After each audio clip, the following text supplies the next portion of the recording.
My name is Katelyn Wright, and I haven't edited a studio feature film yet.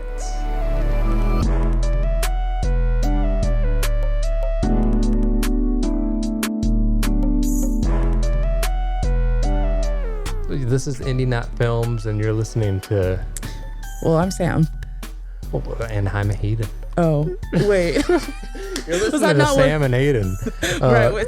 Actually, we haven't made it yet. We haven't made it yet. Is that what you're trying to go for? I was, no, I like the I'm Sam.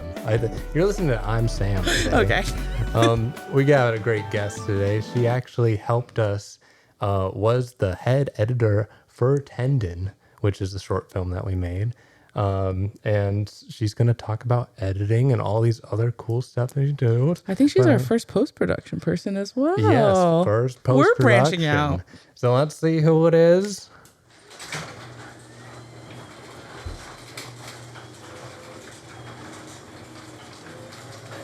Wow. Oh, come on over here. Get in the seat. Going. Doing good. Doing good. Yes. So, Katy Wright. Yes. And professionally, Katelyn. Professionally, I go by That's what I Katelyn. hear. So we usually start with hot takes. Oh. And a hot take would be relevant to something that industry film related. Maybe it's a film that everybody loves and you hate, or maybe it's something that everybody in the film industry does. And you're like, I don't know why people do this. I just saw 28 Years Later, and I have a hot take about that. Oh yeah, that's truly whatever you want. Yeah, let's do that. I'll do both so you guys have the Options. option. So my software hot take is I think Adobe Premiere is probably going to overtake Avid in the next 10 years. Whoa. If you guys know what software is, most of these like big features and TV shows are cut on Avid right now. But Avid only has like 500,000 users and then Adobe has 3 million. And from what I've been hearing, the inklings of the environment, it doesn't look good for Avid. Yeah. Because at the end of the day, it's all about money. And explain that to the Sams in the world. To Sam. Like, I mean, you know Avid, right? No. Did you need like a certificate for Avid? Am I crazy? I mean, You you do could need a get certificate. You don't. Yeah. Well, But you don't need explain one, but you can get one. It's like the software that that all these like major features and TV shows are using right now to like cut things. It's been around since like the early 2000s. Whenever we made the jump from film to digital, that was like one of the first softwares, and it is a really good software. Like I actually prefer it to Adobe. But the problem is Avid doesn't know how to market herself. So I think she's going to die sooner rather than later. And that's a hot take because most people in my field wouldn't say that. Most editors, at least. Yeah, yeah. And why? It's because of the advertising. Yeah, I think the not selling advertising, the user friendliness, like Avid is not user friendly at all, and Adobe is. And like Adobe's been able to break out into other markets like the social media space, the digital marketing space. Avid is not in those spheres at all. So it's not looking good for her. I was going to say, like in college, like I was taught Premiere. Yeah. And like They don't teach Avid in But they a lot don't- of yeah. schools. No, it was like that's why I knew it was a certificate. Because like Yeah. if you were actually interested like in pursuing editing, they were like, we offer a class that you could like take, or like a course, or like it's not like a full long semester thing, but like a pop-up situation where they're like, you can get your Avid certification here. But it's like you had to seek it out. It wasn't something. It wasn't given to you. Yeah, exactly. And then also like the added cost of like Adobe, they're like students. Yeah, it's so much cheaper. Avid is like $50 a month, no matter what. Yeah. Wait, She's that is- expensive. Yeah, it's so expensive. But I mean, it all is worth it. Of like, I mean, I personally sadly haven't learned how to do Avid because I touched it once and I was like, oh no, like I don't know what any of this complicated. It's like a big learning curve, but it is so much better to cut things on Avid because of the way it's like built from the ground up. It doesn't break as often as Premiere. Like there's less crashes. It's so much easier when it comes to like onlining the film at the end, or like when you have to turn over to like color or sound or your VFX departments. Like Adobe is definitely lacking in those areas, but Adobe knows how to like, reach the younger audience, and Avid doesn't know how to do that. Like right now, like you definitely need to know Avid in order to like do these like features and shows. There's not a lot of things being cut on Premiere, but watch 10 to 15 years. It's going to change. So does that mean like Final Cut is like, it's dead? She's not dead. If you are on like an Apple show or project, not all Apple shows, but I've heard of like some Apple related things pushing Final Cut still. I personally don't know how to use the latest version of Final Cut. I hate it. The last version I used was 7. Yeah, I don't like the UI. I don't like. I mean, it's made to be so user friendly that it ends up like fucking. Yeah, it's like dumps down everything. Yeah. And it ends up doing 20 things in the process. I'm trying to do that one thing. It's like no, it's like not intuitive. Yeah. Yeah. The other software that could come up is like Resolve. That's what I use. Yeah. And we I mean, mainly just for that one-time payment, and then I have the Blackmagic over there, but that just and you can do everything within software. Yeah. Which is like the big appeal. I don't like the editing tools in it yet. It's so hard to like do certain things, I guess, like transitions or just like the way like the editing tools themselves are a little weird to me. But once they change that, I can see them coming for both Adobe and Avid. We'll see. So far, Avid is your top pick, though. If you had to pick, it's like 100%. I love Avid. Yeah. Yes, because when I'm using it, I know like everything I'm going to do will work. The only horrible thing about Avid is the title tool. Which if you talk to any editor, they'll explain. They'll be like, it's broken beyond belief. The other good thing about Avid is they have a license to this feature called Script Sync, where you can load the script up in the software, and then this is what the assistant editor does. They set it up to where across all your takes, you can attach lines to moments of your takes. So like you want to see all the versions across all takes of Jerry saying, "Who did that?" The editor will be able to like select all of those on the script sync and then press play, and then it'll play simultaneously or like back to back. Okay. Whoa. So that's a really good, cool. Yeah, it's a really good feature when you're working with directors or producers and they're like wanting alternates of things and you have to work very fast. It's just like Avid makes things go by way faster when it comes to editing. So I prefer it. I am curious about like editing background and whatnot. But you did mention 28 years later. Yes. I want to hear the hot take for My that too. hot take on this is I think 28 years later might be better than 28 days later. Okay. I know. It might be better than that's the first one. It's days. Yes, it goes days, weeks, years. Yeah. Weeks is whatever. That was not a Danny Boyle directed film. She's fine. It's entertaining, but it's just like a horror movie. But 28 Days Later was like revolutionary when it came out, right? Like with the music, with the style, with just like the topic itself. Choosing it to not be so much zombies, but like a rage virus. But yeah, I saw 28 Years Later last week, and it's probably my favorite film I've seen so far. Wow. And You're it was selling it. Yeah, it was so much more emotional than I thought it would be. And it also has a very weird structure where it starts out as like one type of story and then goes into a different type of story, I guess. And it was surprising in a lot of ways. I don't know. I think it's better. That's my hot take without spoiling it. Okay, so I have never seen either films because I'm afraid of everything. Oh, you'll definitely, this is not the movie for you. Okay, that's what I got the vibe of from the trailer. But is that like a common thing that people are saying that like they prefer the first movie? Oh, I think anybody will say that. Like, I haven't heard anybody say they prefer this newest one, but I do. I also thought the editing was so cool. It was so, like, chaotic. More chaotic than I feel like the first one was. It, like, really feels like Danny Boyle has, like, found his, like, he has honed in on his style, you know? Like, Trainspotting 2 also felt like that. Like, the rapid editing style and the chaotic, like, cuts. Was that him as well? Mm-hmm. Oh, wow. Yeah. That's cool. I know. Okay, Danny Boyle's you're got selling it even more for me. There's so many horror fans here, and I love it. For me, it gets just a bad rap. I think it's more so for like the cinematics of it, of like when you play with lights so often and you play with the things, that it loses its magic when it's like, oh, I know I should be feeling this way, and horror for whatever reason gives me that feeling of like I'm always seeing what they're doing to try to make me feel a certain way. Yeah. You see like the tricks and the gimmicks behind it. But when it's good, it's really, really good. So I'll give that a watch. Yeah.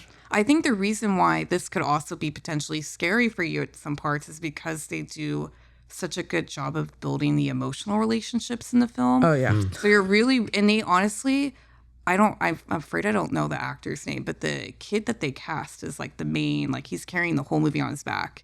He's so good in it. And you're like wanting to root for him, and you see him like grow throughout the film. And like, then you get scared for him because you don't want anything to happen to him. There's all these freaking crazy. That sounds like my worst nightmare. Yeah. It sounds like psychological torture to me. Yeah. I like cried during The Purge because like, Oh my God. like at the end, it wasn't like I got through the full film, but like they killed him at the end. And I was like, are you serious? Yeah. I followed this entire through. They made it so far. And now you're literally going to slash them all in front of me. The Strangers is also like that too. I cannot rewatch that movie. Can't watch my girl die like that. No. It's the emotional journey. Yeah. So I guess are these types of movies your connection with your like upbringing? What got you into film along to like wanting to pursue editing with them? A whole long tangent. But my family's always been like very big on like going to the movies and watching films. I feel like that was our form of escapism. Graham, because we lived in kind of like a shitty town. So the only thing to do was like watch movies. And so I feel like my family gave me a great education on like older films, like a lot of films from like the 40s to 70s. And like especially like old horror movies like The Exorcist, The Omen, like all those classics. So I grew up loving film and like initially like couldn't really think of anything else I wanted to do besides like work in film. And then when I was a teenager, I got like a little video camera, had a torrented version of Sony Vegas. Yes, I started with Sony Vegas. Yeah. I started making YouTube videos for fun. And at first I'm like, oh, I'm going to be a director. This is what I want to do. But when I was making these videos, I like hated the process of filming them.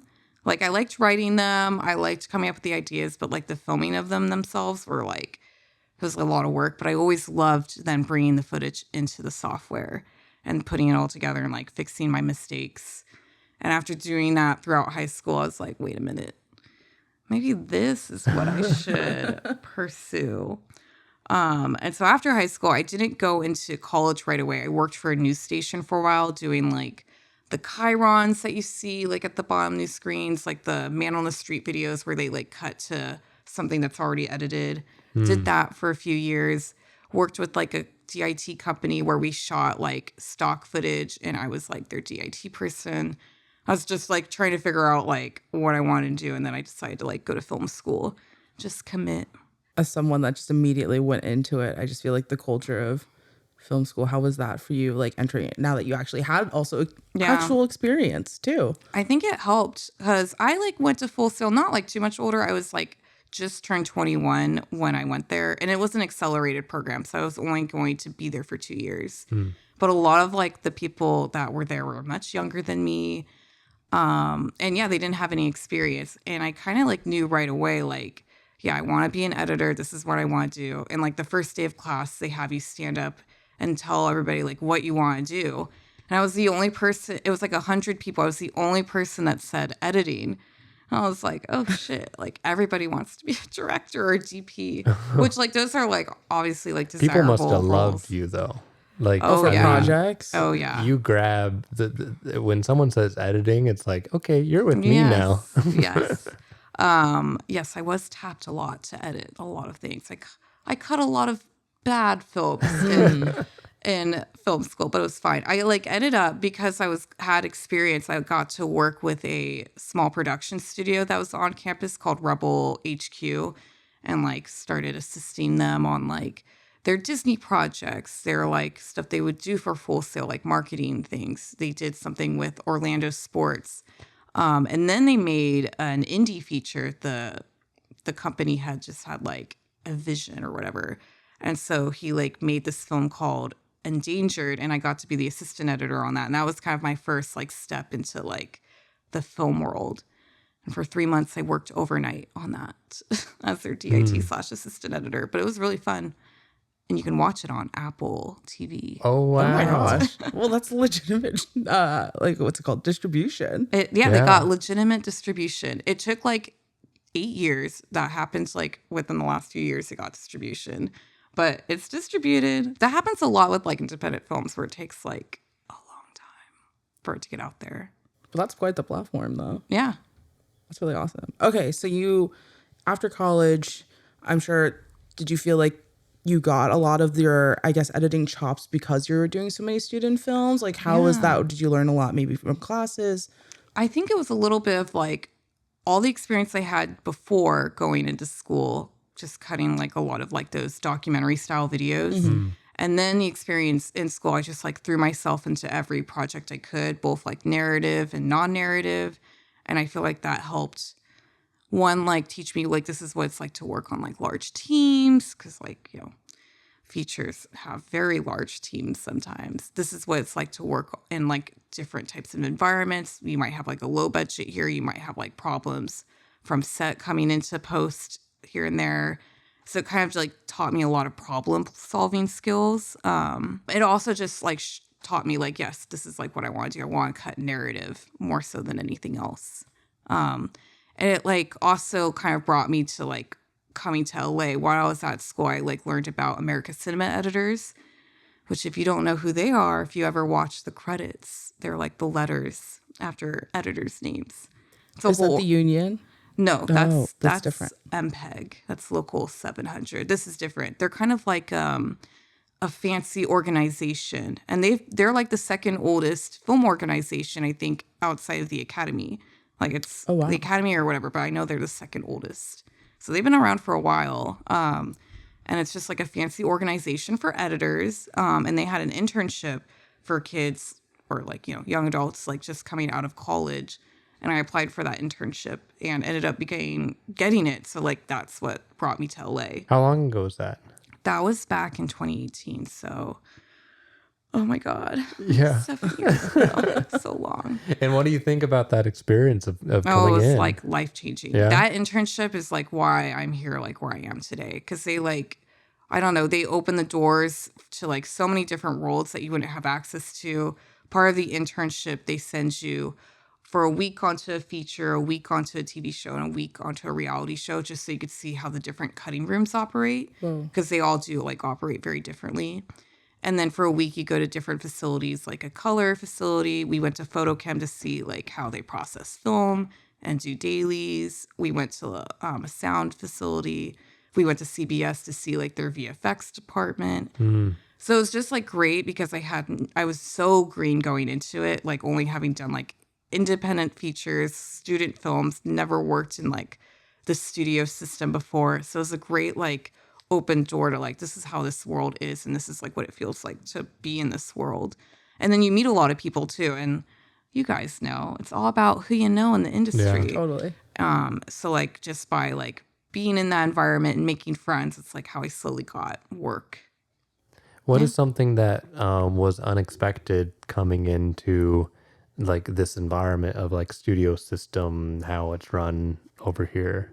I think how politics really play a part, like politics between the studio, the editor, the director, like everybody vying for their vision of the film, and like how much the editor has to deal with that in the cutting room. Like they really kind of taught us like how to navigate those relationships. And I've kind of even experienced it now working on like larger projects as an editor, where you have the producers who put the money into the project wanting one thing, but the director who wrote the project, and then you as the editor have to learn how to like compromise between the two of them, or like figure out which path to take.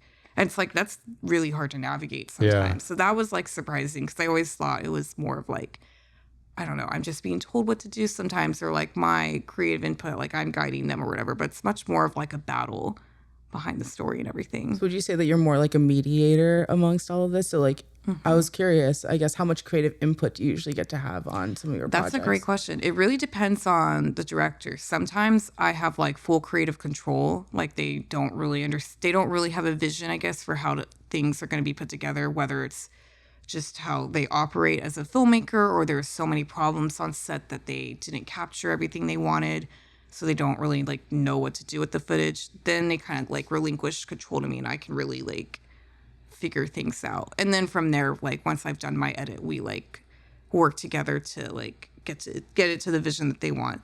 So sometimes I work with people like that. And then sometimes I work with people where when I give them the dailies roll of everything, they send me notes of like, I want this, take that. I want it cut like this, cut like that. And I like can work with both people just fine. Like it really just like, at the end of the day, I like love editing. And if like someone has a clear like path for how they want something edited, that's fine. And if they don't, that's great. That means I get to use my creative juices and like have fun with it. Have you ever had to fight for what you think is right for the cut? Yes. And that's also hard because sometimes there's a lot of things I like want to fight for. So it's almost like you have to choose your battles, right. You know? Like, okay, like I know they're going to want this take, but I know for like plotting or maybe like pacing wise, this would be a lot better. So like, how can I like compromise what I want to make what they want work? Or how can I sell it to them? Sometimes I work with people that are like truly like willing to collaborate and like hear me out. And then sometimes they're like, no, I want it this way. And I'll be like, okay, I'll do it your way.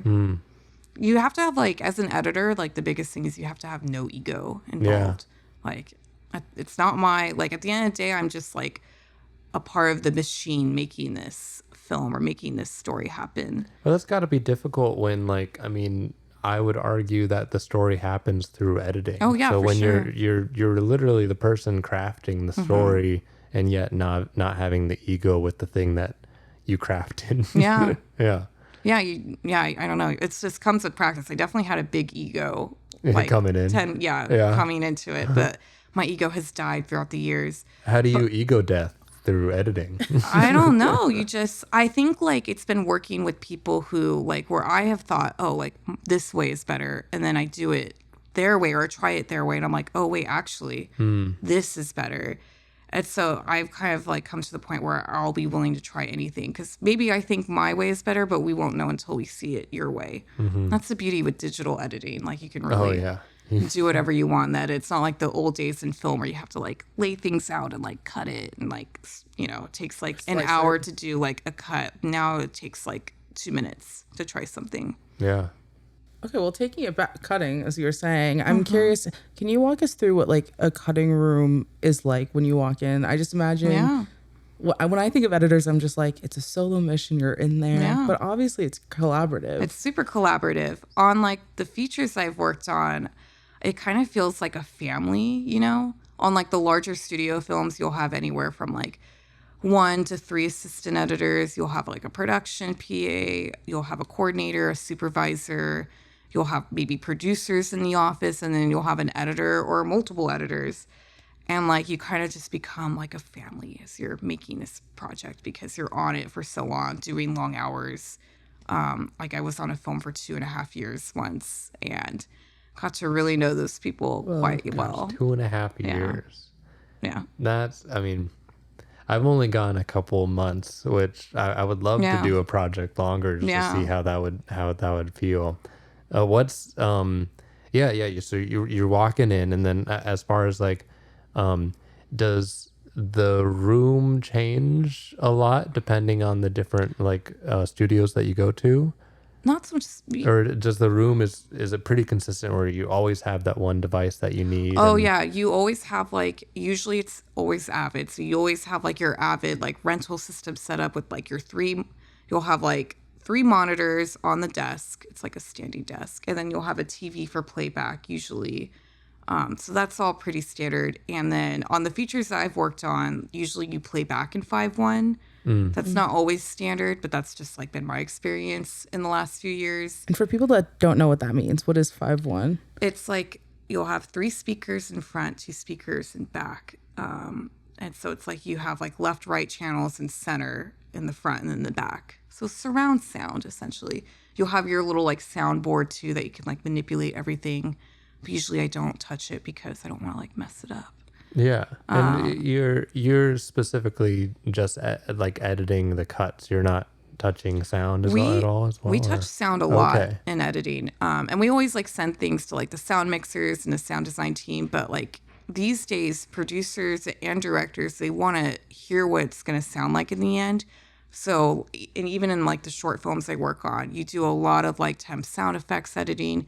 You do a lot of like mixing in the Avid or in Premiere because you want it to sound as good as possible because sometimes that's going to help sell the edits. Or if like you as the editor, you might have a sound idea that will help capture like the tone of the scene. You might like do that yourself, or that's like something the assistant editors do. Like on the features I've assisted on, I've done like a lot of like sound design and like sound mixing or whatever, especially like whenever we're getting ready for a test screening where we're going to show an audience. So you do a lot of that. And then you'll send on like the bigger films, you'll send like whatever you do in the Avid or Premiere to the sound team, and they'll like, you know, have fun with it on their end. And then they'll send stems back for you to cut in. And then from there, it's a lot of conforming. So how do they...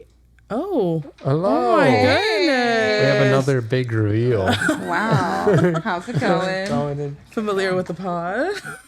Did you want to strap it? You want to come in? I'm down, yeah. All right. Come on in. What I was wondering something with the... So you've done many different sizes of productions. Yeah. You said like some from it's just you to some. How large of a crew have you been on for just editing alone? I've been on the highest tier that you can do in the union, and that was like where we had many producers and many like VFX people in the office. Like we had a VFX coordinator, VFX editor, VFX producer, and then we had like a post supervisor, post coordinator, post PA. I was a second assistant editor, and there's two of us.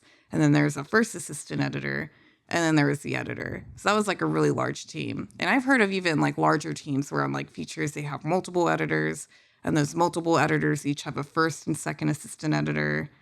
So it can get pretty daunting. Yeah. And how's the feeling between like those two sizes? Is there something that you prefer? And is there something that like is more intimidating than the other? I think I definitely like working on a larger team because you feel like there's more support. Obviously, there's like a lot more work, and that's why you're on a large team.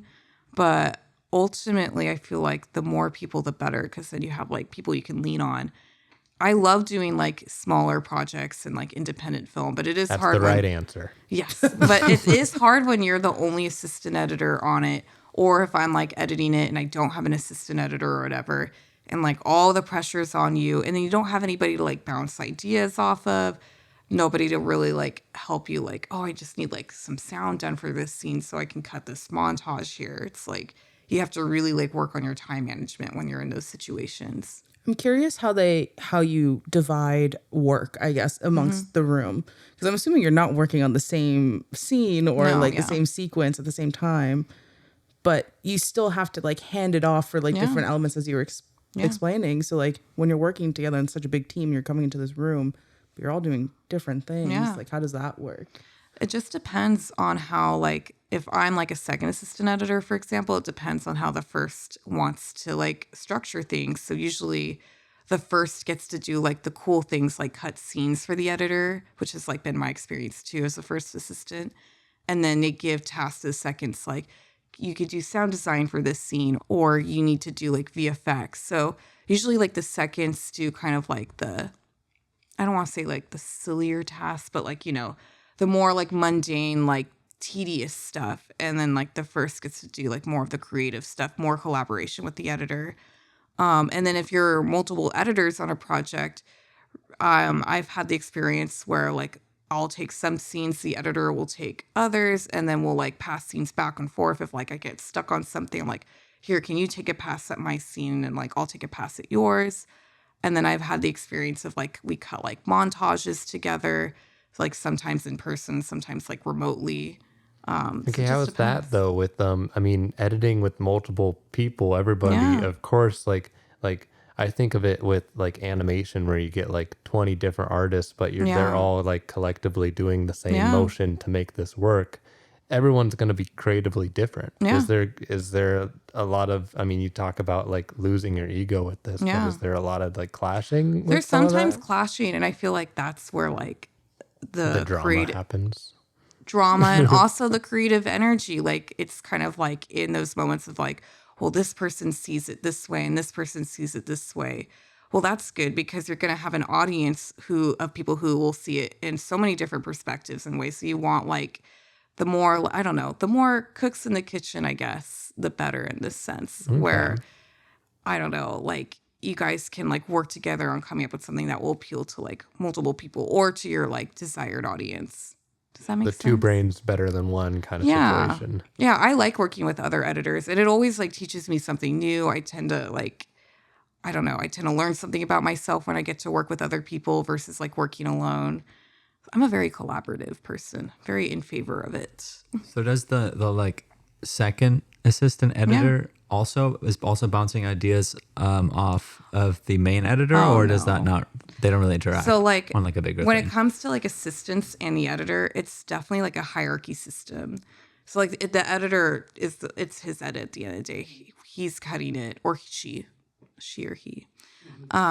And the first, if it's like a system where it's like first and second assistant editor, the first is really there to manage the project itself, manage the media, make sure things are working okay, make sure like, you know, things are online and the editor has access to whatever they need. And then they're there to support the editor if the editor wants to give them scenes to cut or whatever. But it's up to the editor's discretion. I've worked with some editors that will do that will give you scenes to cut. And I've worked with some that like don't want to.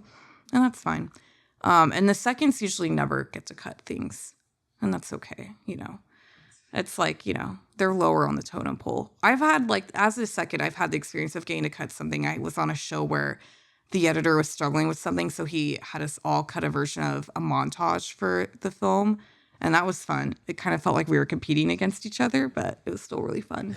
So if it's you're a newbie green person, you finally got an opportunity to be a part of a room. What would you say is like best advice, or is there like tips to navigating that kind of structure? Be a fly on the wall. Like listen. And then like see how you could support in any way you can. Like ask questions like, hey, like even if you feel like no one needs help with anything, just make sure that people know that you're available, you know, and also like let it be known that at the end of the day, you like want to edit in the future. I feel like I've done that in the past. And then after like wrapping out a feature or whatever, I've had those same editors like send me work like, hey, like I heard you like want to edit, or you like always talked about it. Here's like a short film that I can't do, but maybe you can get it done. Is there like a certain like, I'm curious if there's like when you get to the next step, right? Like, I think once you're like a second assistant, you're moving way up to first, I guess as you're following projects, you're meeting people.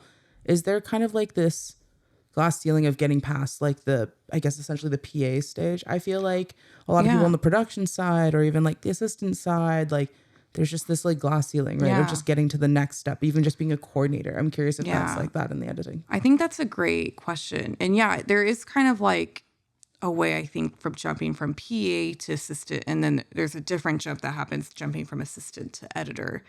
But as far as being a PA goes, like the biggest thing I can recommend is like making sure you're on the roster for the union first. If you're trying to go like the studio route, that's how I like was able to get into assistant editing. I was a post PA on Malignant, but like the team knew that I was like on the roster already. I had done my union hours, did all of that. So I was basically ready to make the jump to assistant editing and become part of the union whenever like the opportunity presented itself.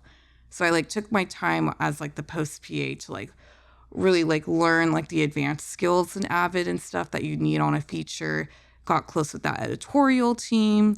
And then when the time came on like the next film that they were hopping on, they invited me as a second because they had worked with me before. They liked me and they're like, all right, you're like on the roster, we're ready. And I ironically, like between working on Malignant and then working on that next feature with them, I had gotten just like another union project. So like worked out anyway where I like made the jump. But that's what I would recommend. Like I would not go out and do post PAing unless you're already on the roster, because then you're going to spend a year or like 6 months if you're doing TV, like building like repertoire with like this crew. And then you're going to have to spend another year getting on the roster, and you're going to like lose those relationships. So it's better to like make sure you're on the roster first, because you could be on the roster for 2 years. And that's like enough time, I think, to, you know, build those relationships and then like get invited as an assistant.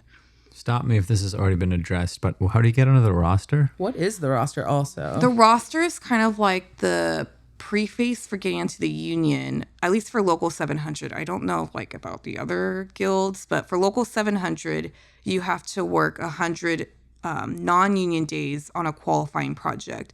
This could be an independent feature. A lot of reality shows are non-union, documentaries.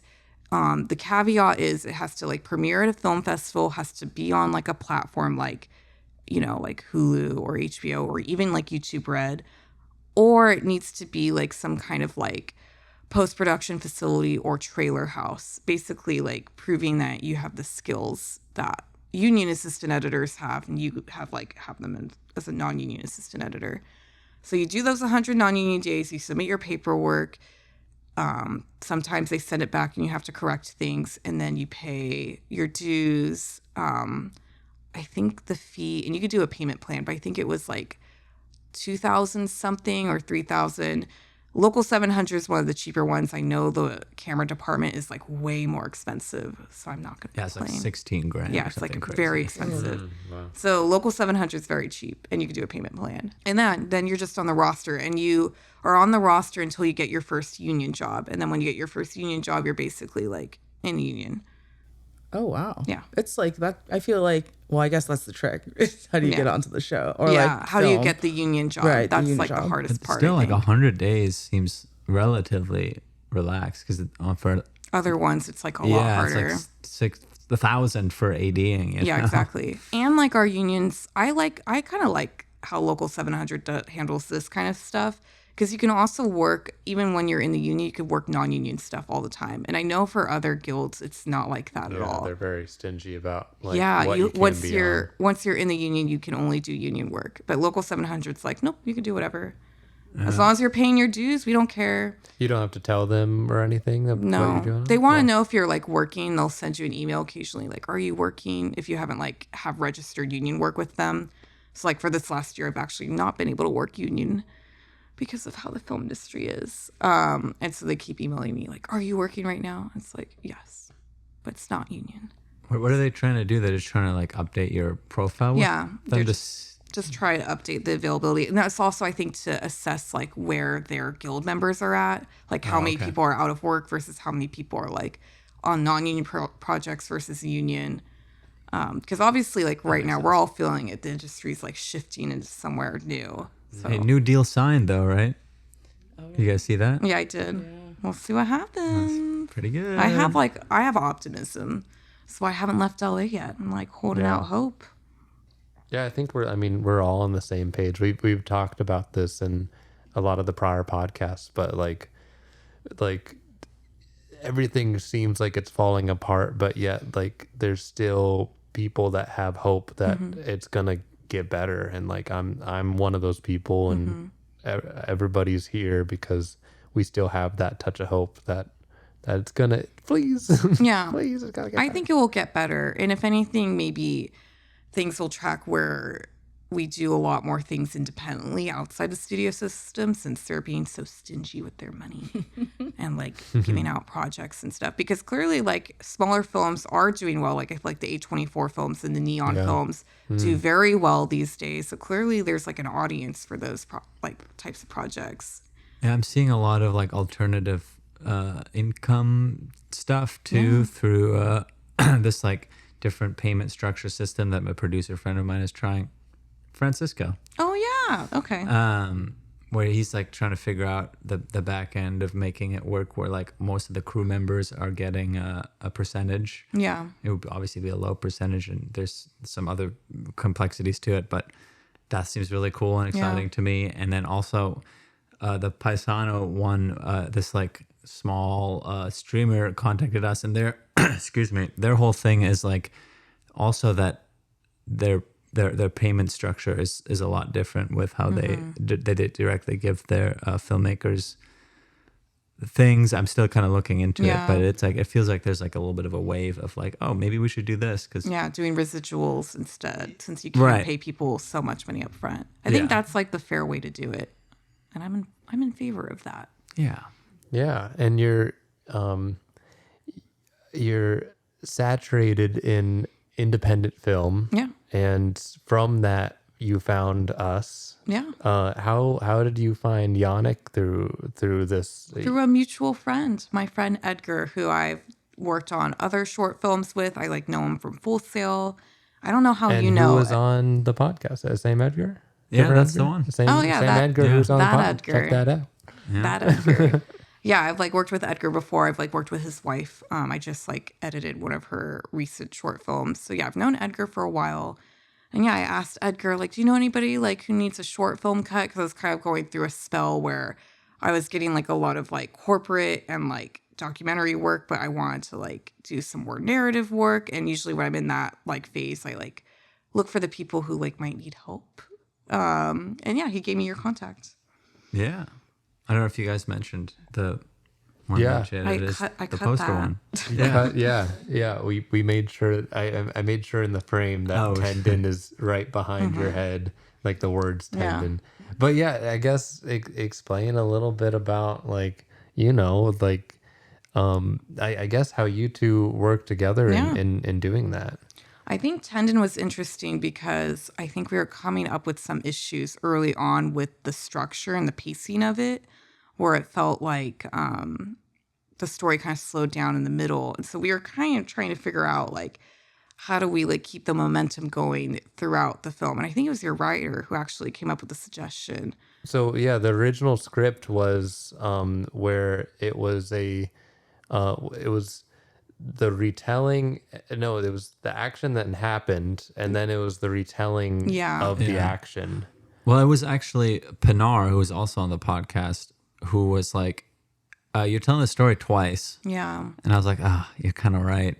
And then also, ran it by the other writer, Alan, and then we were like, yeah, that kind of makes sense. That's why it feels slow. When he came up with that suggestion, something like clicked in my brain. I'm like, oh, yes, because then we can use our main character as kind of the narrator describing what's happening. Because the other issue we were having was people weren't really understanding what was happening in the beginning. It was a little confusing. But by cutting straight to him like arriving at his sister's house and then him explaining what happened, that can kind of like help guide the audience of like, what this guy's experience was. And you can't really trust his POV, which I like. Like, it's a little like, is this what he really saw? Is this not what you saw? Like, there's a little bit of that tension at play. Yeah. Yeah. It really shows how like important it is to have somebody to bounce ideas off of. Yeah. I feel like, because for this one more than other ones, usually when I've edited stuff myself, I've just like edited it and I'm like, oh, that's what it is. Oh, you didn't get it? Oh, too bad. But with this one, where it was like, I felt like it was a little bit more nebulous, and we did like so many rounds. I feel like where you were like with your boyfriend, your boyfriend would like say something, and I would like, oh my god, he's so right, and then I would show it to like somebody, and then they would come up with something, and it felt like just like a numbers game kind of, because like not everyone is gonna get it, but we just want like the most people to get the right things. Yeah, exactly. And I feel like at the end of the day, we came up with like the right solution for it. Yeah. Like I'm very proud of how it came out. Yeah. The sound design too is like That's so cool. it's so much fun. Like, Yeah. the final sound mix and everything. Are you expected to know, like, when you're taking on a project, like, obviously, and then this will lead to another question I have later, but like, for example, you're saying some of the tasks that you have to do in the beginning when you're first starting is like VFX or these sound design. Is that just a part of learning how to be an editor, period? Or obviously now as you get to bigger projects, those are different departments that do that. So I'm curious, is this kind of like you just have to have these evergreen skills, or? I think so. I think all editors should at least have some sound design skills because, again, like what I was saying earlier, sound is like half the edit. So you as the editor have to kind of direct your sound team of like, this is kind of what we're going for with the sound design and the sound effects to help like the editor help sell something. So I feel like definitely sound design. VFX, not so much, but I do think those are good skills to have. It'll just help you get more jobs. Like, because I have like the ability to do things in After Effects or whatever, I'm able to like help take the load off of like the budget for them. Like, they don't have to hire a VFX person. I could just knock it out really quick. So it's definitely very helpful to like have those skills. I'm curious, I guess somewhat selfishly, but how is it working with Julia, who's the other project that you were talking about, Edgar's wife. Just in terms of like her style compared to how it was working on Tendon, I'm just curious like how different people work and how that compares for you. We kind of talked about this earlier. Sorry. Oh, no, it's good. I think this like ties it back into that where like some directors kind of give me free reign. And I feel like you were kind of like one of those people who are like, here's what we have. Like, how do you see it put together? And then from there, it was like very collaborative till we like got to like the structure that it was. Julie is the type of person who has a very clear vision of what she wants. And I like love that about her. Like she sees it in her head. She sees the moments. Like when she's like directing things on set, she like sees it in the moment. Like, oh, this is the take I'm going to use in the edit. So for her, like she always like lets me try like a version of like how I see the film. And then we like slowly get to like her original version or her director's cut. She's like a person that will do like try to do her own assembly with like the dailies that I provide or whatever. And then I kind of like reference that as I'm cutting. So yeah, she's like one of those people that has a very like clear vision of what she's like going for. Yeah. And then I guess my follow-up, which kind of ties to that too, is like, I mean, you've worked on various different kinds of projects, like TV, in like short films and features. Yeah. I'm curious how you go into that mindset of approaching each project. Is it like kind of the same way? Because it's just like that you're at the will of like the director or the higher ups that may be? Or I guess I'm curious what your process is like for each. It depends. For like, well, how you like start up the project, I guess, is all different depending on like what kind of project it is, like the way you organize it. If I'm working on like a documentary versus like a feature versus a short film, I'm going to like organize those projects in a different way, just so it helps me navigate the footage and it helps me down the line whenever we have to like online the project. When it comes to like navigating the relationships, I feel like with the lower budget stuff or the smaller projects, I have to kind of be more of like in control of things or kind of like lead the way when it comes to like, I don't know, scheduling or like keeping the timeline, just because there's not as many like people helping out. So I have to like fill those roles, kind of like what a post supervisor does, I guess.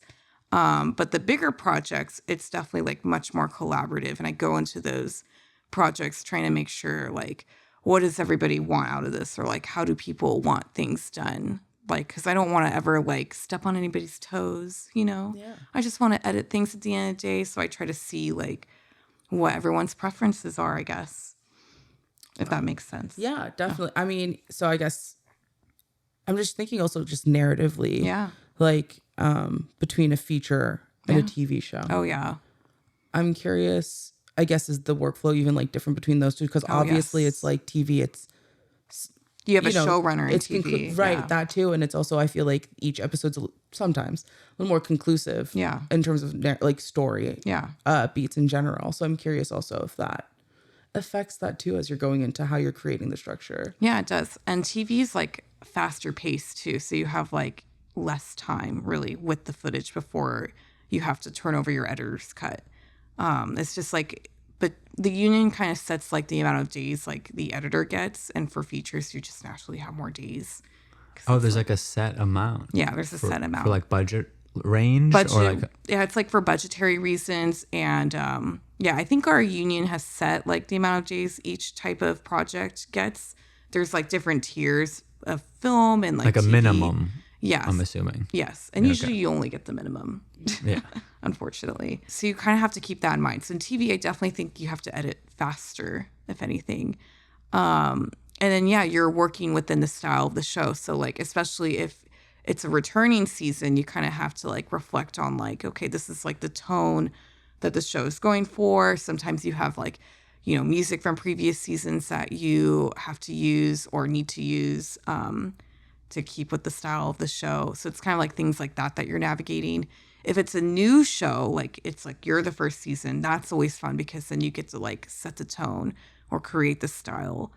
And yeah, on TV, like the editors tend to not like show each other their cuts unless it's like that kind of environment. Everybody kind of stays pretty separate, which I always find interesting. So it's really up to like the showrunner and the producers to like make sure things are making sense across the board. Because also sometimes there's like different directors across all the episodes Versus in features, if you have like multiple editors, you know, everybody's like watching each other's cuts. It's all like extremely collaborative. Everyone works like much more closely together. So that's like a big difference between TV and features. I think that's why I gravitate towards features more, because I like sitting with things a little bit longer, having more time with the edits. And I like how much more collaborative features can be. Not saying like TV's not collaborative. I think TV can just be a very intense environment. You said that you're literally organizing it differently. Yeah. Does that mean like the way you like label the files, or like what does that look like? It's more of like how you break, how do I describe this? So in like features, you work in reels. So it's usually anywhere from 10 to 20 minute segments of the film. And this is just to help everybody be able to like, you know, you can send the assistant editor, hey, go work on reel 3 and like do like the sound and mix while I like cut reel 1 together. And they're like sections, or is it always a standard 20 minutes, like you say? It's like sections. So you find kind of like the organic breaks. Got it. Usually it's like either the first assistant editor kind of comes up with like, this is where I think the reel breaks should be. And this is after you've done like your assembly cut. Usually the editor will do the assembly cut first, and then you break the film out into reels. Or sometimes the editor has very specific idea of like how he wants it broken out, he or she. And I've been on films where it's 6 reels, and I've been on films where it's very long and it's 11 to 12 reels. Wow. That's so much. But in TV, it's different. And it just depends. Sometimes you just keep the episode all in like one sequence, or you break it up into acts. Acts is like much more common because it's just like easier for everybody to like work together that way. So yeah, that's kind of like why you structure things different. And if it's a short film, I don't have to worry about breaking it out into reel. Everything's in one sequence, but I always like to make sure that I'm keeping track of like previous versions of the cut. And you do this with like features too, but just with the reels, where you like name it, like whatever the reel is or the short film is, the date that you're like working on it and like what version you're in. If it's like rough cut V1 or director's cut V4, you gotta keep things organized. So that way, like, and I think we had this experience once where like, if a director's like, oh, I remember we did something back in like this cut, you can like easily go back and like reference that cut and pull that material. Do you get this a lot? I used to work at a production house in Portland, and they would get a client like 4 years ago being like, hey, we're looking for that one shot. Do you get people that come back and oh yeah I get how do you deal with that? Do you just like go find the footage, or do you sometimes do them a solid? And sometimes I do them a solid if I can. And I've worked on projects where we've had to like unarchive things before off of like LTO tapes or whatever, because like we're needing something, or like the client's needing something. Usually it's like a studio that's like doing something for their sizzle or whatever. I did work on one project where I won't say what it is, but it was like a feature that was a spinoff from the original TV show. And they were wanting to do, and the movie was kind of like in the framework of like a fake reality show. And so they wanted to do like a previously on at the beginning of the feature to like kind of clue in audiences of like, this is where all the characters are at. And so they wanted me to go in and pull like footage for that. But then when I went to those projects, the assistant editors didn't back up the Avid media with the project. So it was kind of like all empty shells. Yeah, all raw media, but like no, like everything within the project like was like gone. So like all offline. So it's kind of like the cuts themselves were gone. All of the work was gone. We only had like the masters of the episodes. And I was like, I had to tell the post producer that, and he was not happy. But it wasn't my fault. I wasn't on it. Yeah, it was someone years ago. Yeah, which is why it's so important to archive your projects properly. Yes, we should all be doing that. Yes, with my like short films, I like keep a copy of everything usually, or like if the director like wants it back, I just keep a copy of like the color timed file and like the sound mix and like all that. I think Tendon, I have like a copy of everything. Maybe. Yeah, you told me you did. Yeah, I did. I believe I deleted everything. Oh God. Oh, it's all here. It's all up here. It's all up here. I got a lot of questions, because editing is, I love editing, but I also kind of hate it. You hate it. It's because I don't know a lot of like the technical stuff and blah blah blah. But you can answer some of those questions maybe now, and then I won't hate it as much. Yes. And I have a lot of them. But here's one. For archiving, how do you do it? What kind of hard drives do you buy? How to make it cost efficient? What lasts long? That's a concern. This is a great question. It depends on your budget.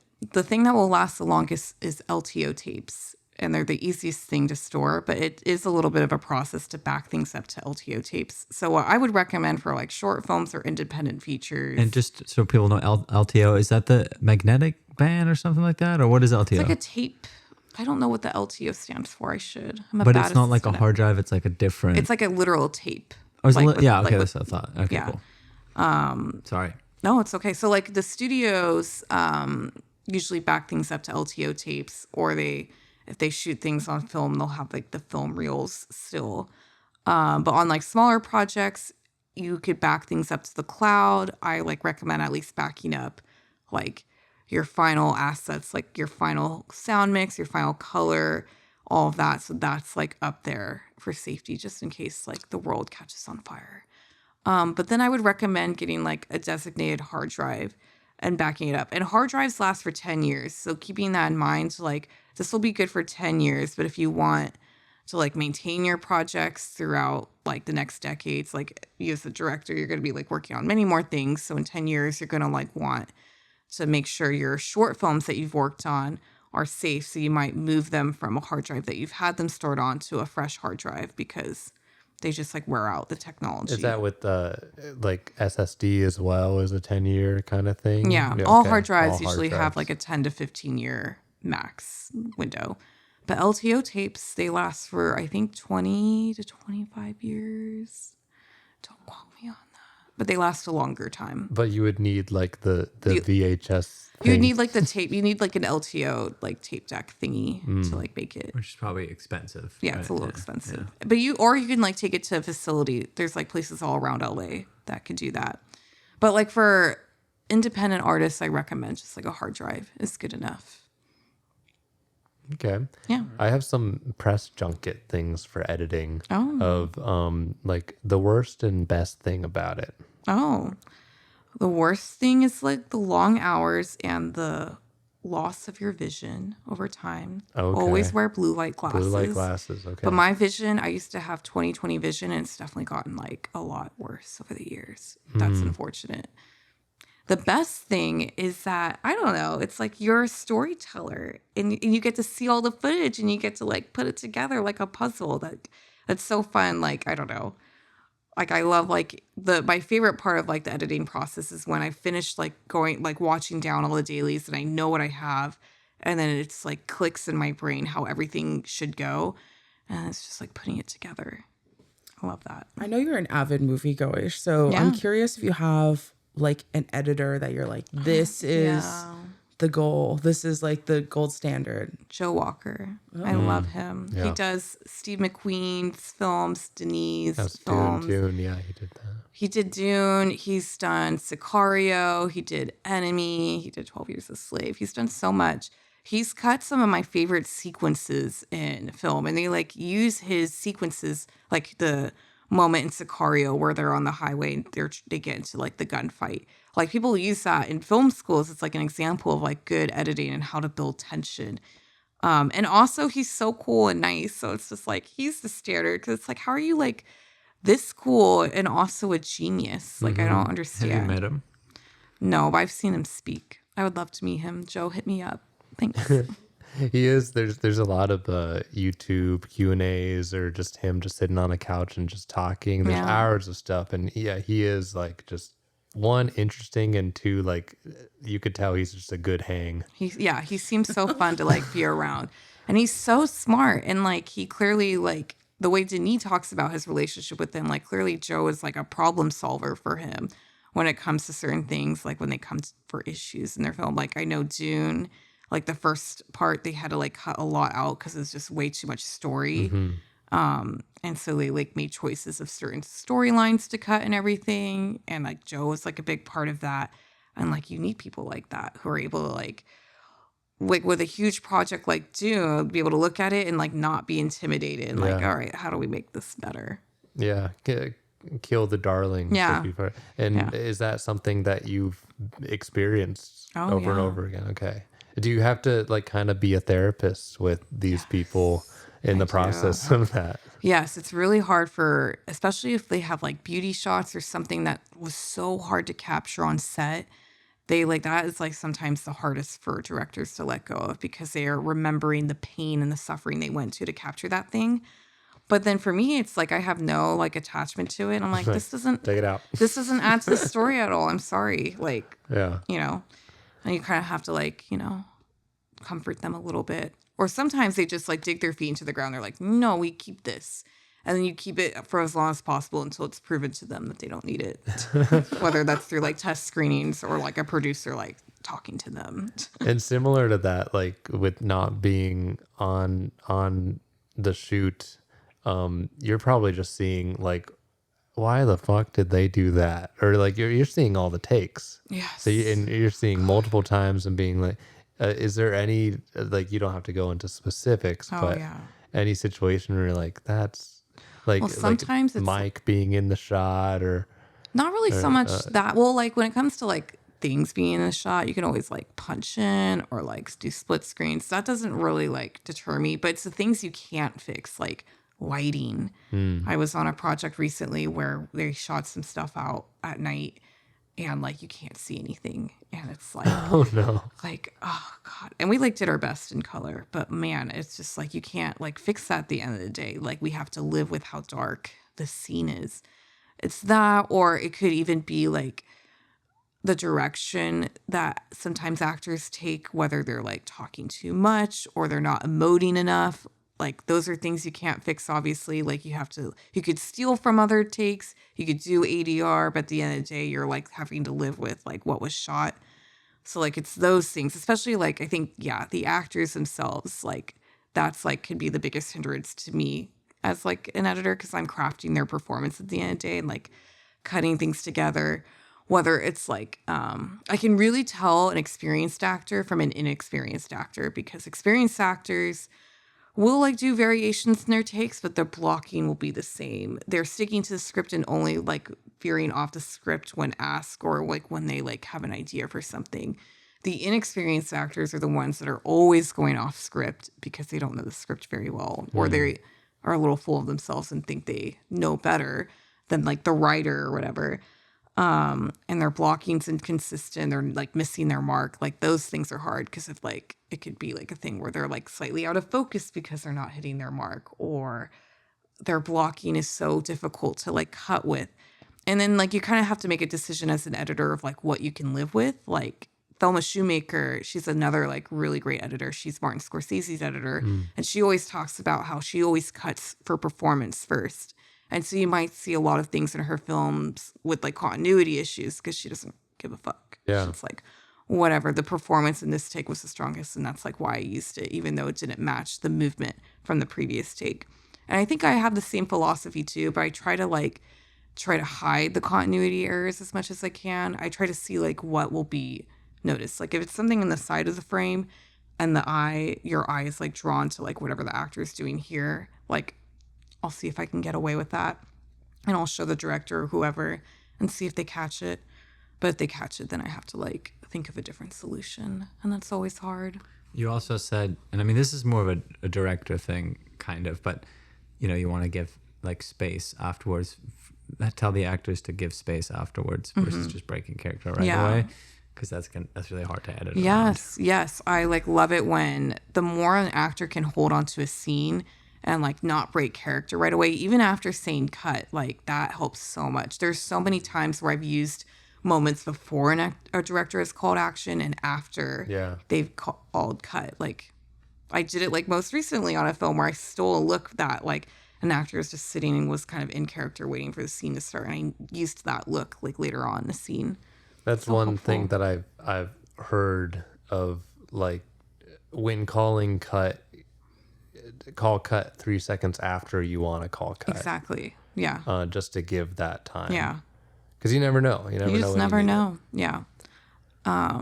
and I don't know, I just thought this might be interesting. But the other issue sometimes I come across with like films, and it tends to be with like more inexperienced filmmakers, is that the transition from scene to scene, like sometimes people don't think about that and they don't shoot for that. So you as like a editor have to figure out organically how to like make the pacing flow and the scenes flow.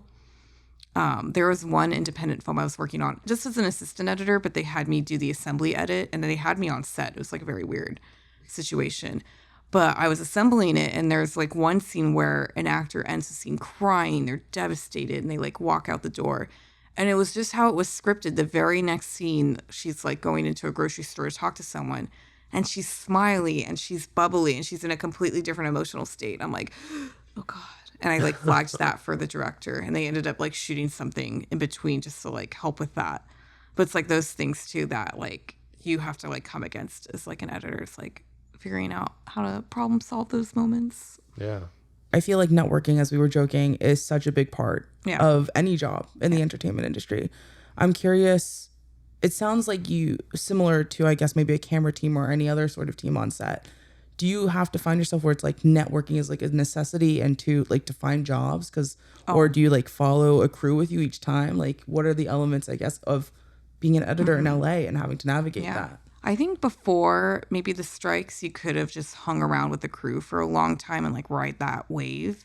That's definitely what I was doing. But I think these days you have to kind of have like an expanded network and work with as many people as you can, because you don't know who's going to get the next job, because there's not as many jobs going around these days. We're out of that boom, unfortunately. So yeah, I try to like network as much as I can, not just with like other editors or assistant editors, but also with like producers and like directors. So I like try to go to as many film events as I can. There's like a lot of like editing network events. Us editors, we gather in the bars to talk about the cutting rooms. I do a lot of stuff with America Cinema editors still, like volunteer with them. They have like this thing called Invisible Art, Visible Artists, where the Oscar-nominated editors speak on a panel. Okay. So I always volunteer every year with that, because it's like a great way, one, to meet those people, and then to also like see other editors who are like going to like see these Oscar-nominated people at the top of their field. It's just like a good way to meet people. So I volunteer at that. They have like Edit Fest every year, which is like an editing festival. It's just like a bunch of different panels of different types of editors talking about the craft. And that's like a great event, because you meet a lot of like all different kinds of people in post-production there, from like supervisors, coordinators to like other editors. Yeah, it's definitely networking is a huge thing. And especially as for me, like I'm trying to break more into the editor's chair and do less assistant editing. So it's like meeting directors and producers and like getting more involved with like the film community in different ways is how I've been like finding work. Oh, wow. Yeah.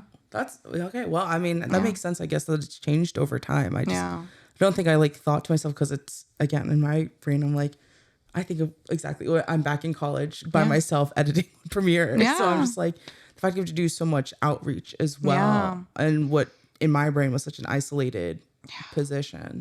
I think editors really crave like interaction, because it's such an isolating job, especially now that we're doing so many more things remote. Like, geez, like the last year, all of the work that I've gotten has all been remote for the most part. There's like a podcast that I'm assistant editing on that could be in the office, but no one's in the office. So we're just all remote. So I think like editors kind of like going to those networking events too, just to like see other people. Because, you know, it's lonely being at home on your computer all day. I still have a couple more really annoyingly specific questions. No, I love it. I love specific questions. So I'm sure you just copy and paste your entire project file structure every time. Yeah. Do you custom make that, or is that something you got from somewhere? I custom make it, but it's like evolved through. Well, I do like keep a general project structure, and then I kind of customize it depending on the needs. Like if I know a project's going to have a lot of like graphics, I'll make sure there's like a graphics folder, or a lot of VFX, I'll make sure. Or if I know that I'm doing the onlining, I'll make sure like there's like an onlining folder like ready to go for me. Those are just like specific examples.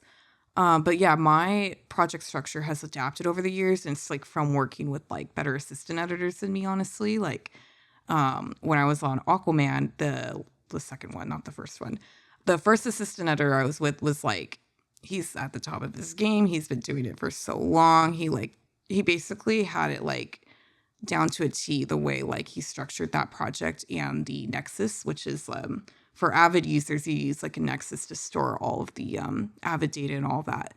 And so I kind of have copied his workflow now because it's like it worked so well on that show. And that was like such a large project that we were on. And I've been able to adapt it to like these smaller, like tier 0 to tier 1 films I've been a part of. Yeah. So it's, I guess, copying other people's workflows, but it has worked for me. Which editing software do you prefer independently of what might be the smartest one to get or the most powerful, like just experience? Avid. I'm an Avid girly. And love why? Avid. Because she's not going to crash like Premiere. Premiere is so stupid. I do love Premiere's new caption tools that will like just transcribe everything for you. That's really great. And Avid does have a really terrible title tool that we cannot get behind. But Avid is just so stable. Like I can bring any type of media in and I know it's going to like work for me throughout the whole process. Things aren't going to get unlinked or whatever. And I also, over the years, prefer the editing tools in Avid versus Premiere. I do a lot of like keyboard editing now. And I think Avid is built more for that. And I know in Premiere you can like customize your keyboard and whatever, but I just prefer Avid. And I like Avid script sync tool. I just like it so much more.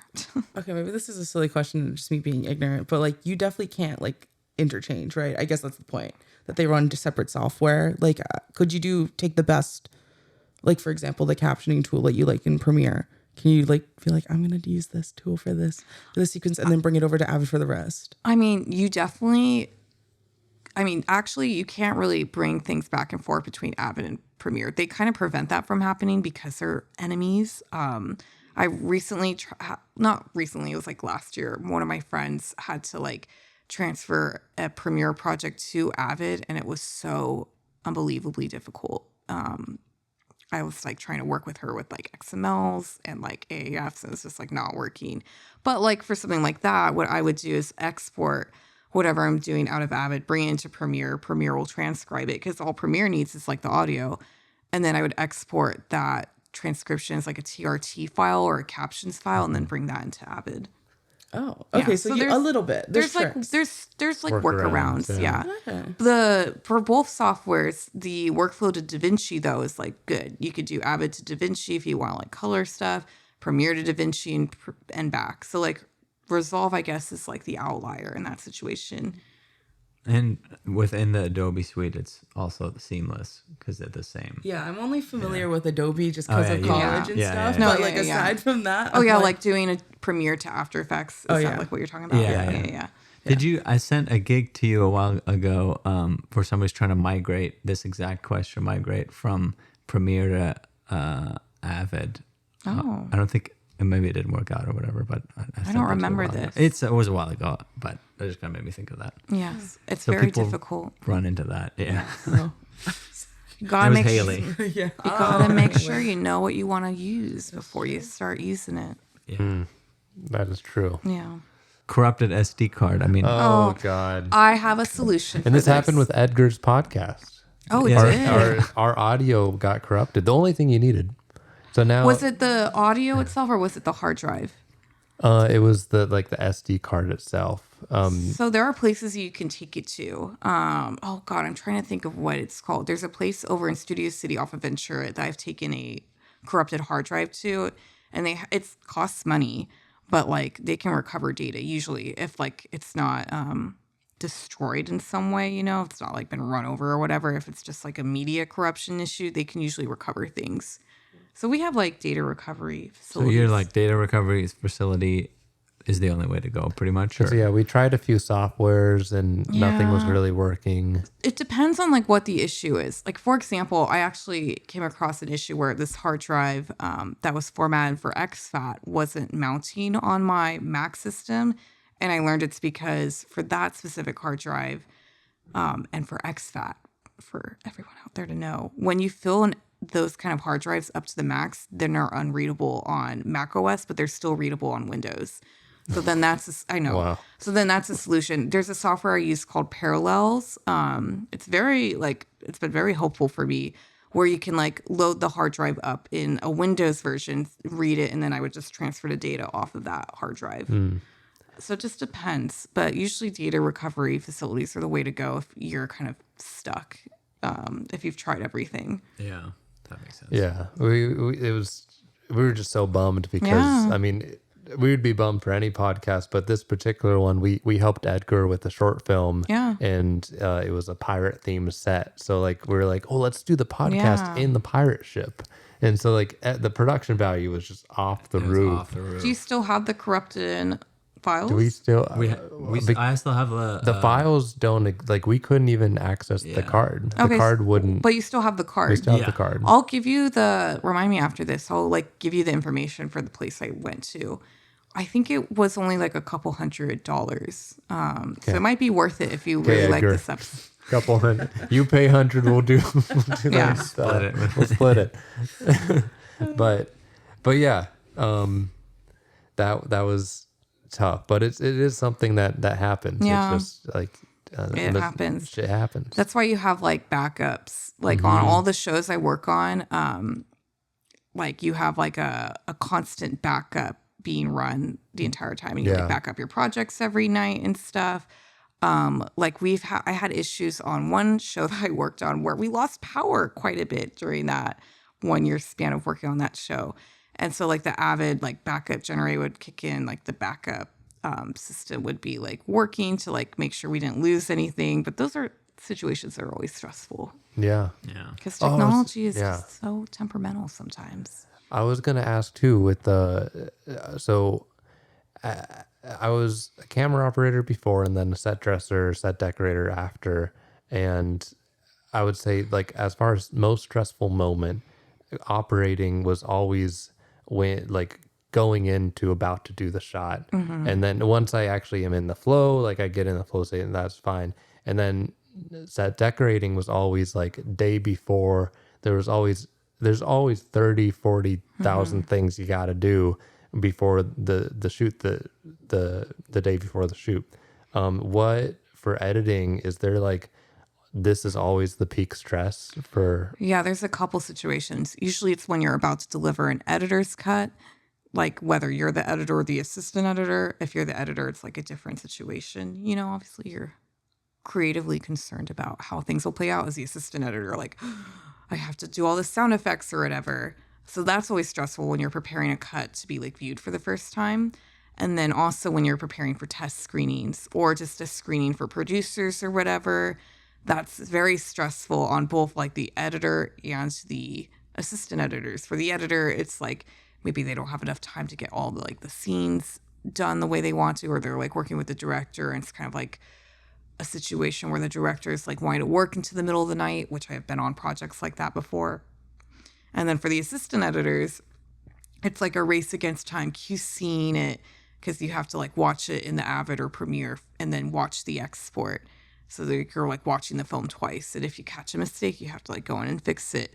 And even like when you've watched it twice and you're sitting in the theater and you're kind of testing it out, making sure it plays well or whatever, I'm still so stressed out. Yeah. Like, what if I missed something?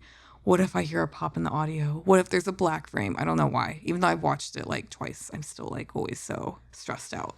We just went to a film festival. I was going to bring and it was horrible. Like the most emotional climax of the movie, it was like black frames. It was like just delayed sound, not synced, and like the entire like they didn't QC the DCP. DCP was messed up in some way. Yeah, that it was sucks. so bad. And we did ask, we're like, did you check it before you gave it to them? He was like, well, I downloaded it and it was okay. No, and I was like, you didn't check it? Gotta watch it down. Yeah, you gotta watch it. There is a free software called DCP-O-Matic. It's what I used to make Tendon's DCP. But like, if you just want to watch down a DCP, you can just bring the DCP package in and play it right then and there. That's you can put it in DaVinci Resolve too. Oh, you can? You I can didn't know that. Yeah, straight in. Just taught me something new about there Resolve. You go. Okay. I love Resolve. Yeah, me too. Like, I mean, I had no choice because I was like, well, I'm not going to pay monthly, so now I have to love this. That's like what Resolve has. They have the upper hand on that the other softwares. I don't like the subscription model. Yeah. No, it's like, I'm willing to pay $1,000 for like a good product, but like I don't like the concept you can buy Avid outright. It's just really expensive. And I can't afford that. How much is it? It's like ballpark several. I don't know, like 500 to 1,000. I want to say somewhere around there. It's definitely a lot to get like a what's it called? Like a permanent license. There's a term for that. I don't know. I mean, like DaVinci's 400, so it's then it's Avid must be like higher. Oh, okay. Yeah, I don't know. It was part of my appeal. Like I had a lot of other cameras I wanted, but part of the appeal for the Blackmagic was like, it just came with the software. Yeah. Okay. I mean, like, that's definitely a perk. You get the free software. They give you like 5 like downloads. 5? Of the studio software. It's cheaper to just literally buy buy one and then get all your buy friends' software. Buy a $3,000 camera, however expensive she was. Yeah, at last, like it was like $2,000. Oh, so, $2,000? Yeah, that's you're gaining $1,000. It's literally. And then I'm gonna sell cheaper. The camera and and then keep the studios. Rinse, repeat. Get rich. But yeah, I've been supplying all my friends with DaVinci or Resolve. I'm definitely like I haven't tried Avid. I do want to someday do a little test run on that. I'm around if you ever need a tutor. There we go. Yeah, I'm so down to. I offered you the books. Oh yeah, I have some good resources too. Comment. I have good. There are some good resources out there. Well, one, if you have a library card, LinkedIn Learning, it used to be lynda.com, has really good Avid courses on there. That's how I learned and got certified. Where I like did the classes and then I like took the tests. That's how I got my certification. There's a book called The Avid Assistant Editor's Handbook. So if you're wanting to learn how to be an assistant editor, that's the one I offered you. It looks so. It's like a blue textbook. Yeah, with the spiral. Yeah, it's that's a really good resource. And then there's also if you're really, this is more for people out there if they're like wanting to get into post production and specifically Avid. There's a class called Master the Workflow. It's $1,000, but literally like one of the best Avid assistant editors I've ever heard of. Like created this whole course, and it's like hours and hours of content going through each thing that you could possibly experience as an assistant editor. It's like so good. I got it for free because I was like the ACE intern, and that also helped me so much. And I still like reference it to this day. Like whenever I'm like, I don't know, stuck on something, sometimes you just forget. There's like 1,000 things you have to do as an assistant editor. So that's a really good resource too. There are definitely, and then there's like always YouTube too. People have like free Avid classes on there. Yeah. Well, so for you, one of the questions is 10 years down the road, where do you want to be? I want to be editing feature films, baby. Yeah. Hopefully in the studio system. I would like to just make it that far if I can. We'll see. Definitely editing features though. And whatever. Head editing is the goal, or you just I want to be in that editing chair. Not so much for the money, just for like the control, I guess, of the edit. I don't know. And I don't mind working with other editors either. But yeah, definitely. And like, I don't mind if it's TV, but if we're talking about goals and dreams, it's like editing feature films. That's all I want to do. Do you have a preference whether you are like, I am this standalone editor, or do you want to be one of those editors that are like, I'm paired with this auteur, director? Do you have a preference? Oh, I would love to like meet a director that I'm kind of just like riding their wave with. But it's also been so fun throughout the years to get to work with so many different types of people, like you, like Julia, like Edgar. I've like edited something for him before, because you get to like experience all these different types of personalities. So the dream would be maybe to have a few different directors that I like cut their features for. And I kind of just bounce around between them. Roster. Yeah, have a roster of people. Love it. Yeah. It's incredible. Okay, our second question is kind of like similar.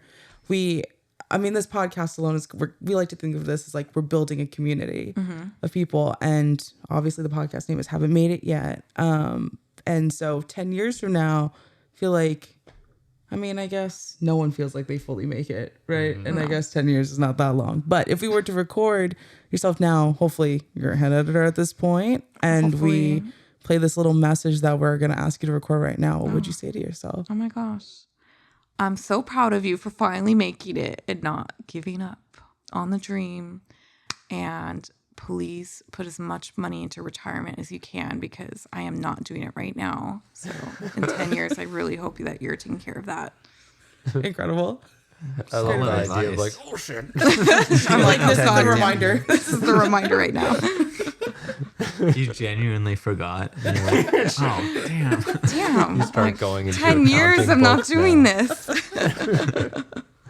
Incredible. Well, we thank you so much for telling your story, as well as just being a part of our story. Like it is so cool to have you on Tendon and hopefully other projects in the future. Hopefully. Yeah. It's been so fun. Thanks for having me, you guys. This is awesome. Thank you. Do we have an outro question? Yeah. Have you seen Megan 2 yet? No, but I've been dying to see it. I saw Megan 1. Was a big fan of that freaky little doll. She's the best. I saw it. That's why I asked, and I'm really jazzed about it. I know, because we were talking about AMC before. I gotta use my AMC pass and see it. I was going to see, like, I've been really behind. I was gonna see F1 yesterday, and like then I got this job, so now I couldn't. Have you seen Bring Her Back? Yes. Wait. Okay. Everyone I saw Bring Her Back with did not like it. What? And not so to be like dark, but I have like lost people in my life, so I've really experienced like death and grief, and I feel like that movie captured grief so well. Obviously, she's insane. I forget that actress's name, Lady, The Shape of Water, Paddington. Oh yeah. What's her name? That woman. I feel like she captured it so well, even though her character was clearly insane and had really horrible motivations and was really like evil in a lot of ways. But I think like what she was experiencing, even if it was wrong, was like so accurate to like how people experience grief. I don't know, like how devastating and like and consuming it can be if you like let it get to that, you know. And also it just had some very visceral images, like the teeth on the wood. Oh yeah, or the knife part. Don't watch it. Okay, I was gonna say I've never heard of this film. And I feel like Straight up, don't. It's not for you. This is Haven't Made It Yet, an Indieknot production, hosted by Hayden Garrett, Sam Hong, and Yana Garrett. Music produced by Harrison Garrett. Want to become an Indieknotty today? Join our mailing list. Link in the description. Have an idea for our next guest? Email us, indieknotfilms@gmail.com. Support us by leaving a review and rating us on anywhere you listen to podcasts.